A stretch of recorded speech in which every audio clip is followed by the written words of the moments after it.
See? That was nothing. But that's how it always begins. Very small.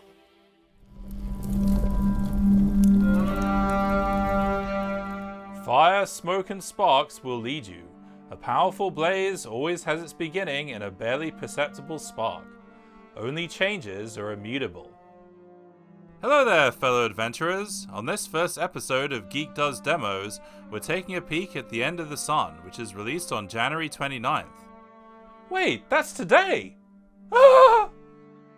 There was a Kickstarter campaign back in May 2020, which I sadly missed out on, but I guess you can't catch them all like Pokemon. Gotta catch 'em all! Pokemon! The game is developed by a small team from Poland, which was formed by a dream of creating atmospheric, adventure, story-based games. They're clearly committed to this project and even forged their own sign.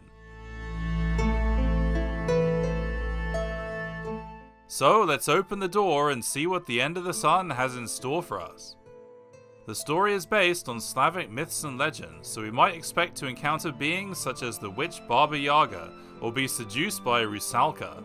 A teaser for the game also shows these creatures called the Children of Water that remind me of the imps from Rule of Rose.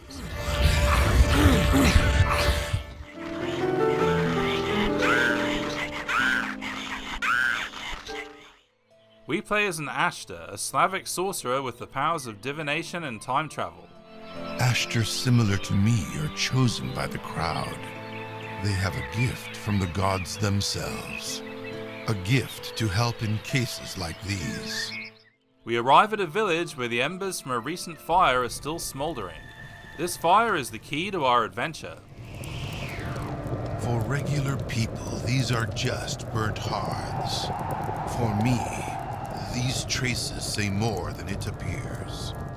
For someone who's not an Ashtar or a Ghostbuster, this might all be confusing, but basically these smoke trails lead to locations where we can see visions of the past by looking closer at these hotspots called Trails of Time.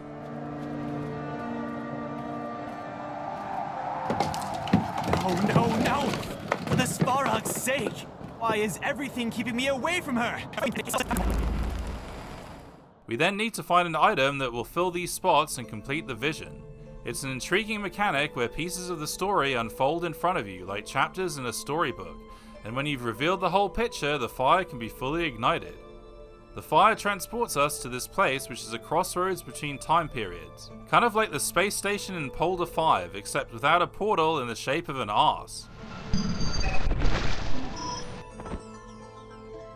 Through the fires of time, we can travel to different time periods and seasons, where what we do in one season can affect the next.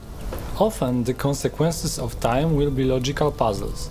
For example, if in autumn we would lead to the final event where the heroes build a bridge, then in the next season this bridge would be built, so we could go over it and discover new locations or solve another puzzle.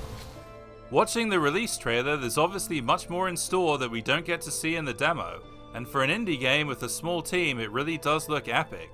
A lot of research has gone into production to make the game feel more authentic. During the production of The End of the Sun, we spent a lot of time outside of our studio, searching and scanning interesting objects for our game. They also set up a motion capture studio to create character animations, which look ridiculous in real life but make total sense in the game. For the love of gods! They even went as far as cutting off a teddy bear's leg to make a windscreen for their microphone. Oh, poor Teddy. I wonder if he gets his revenge.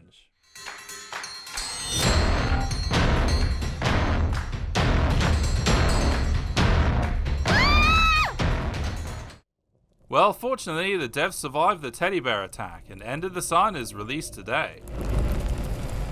Finally, the joke looks great. Kaliata has begun. Enjoy your meal, my love. May you get well.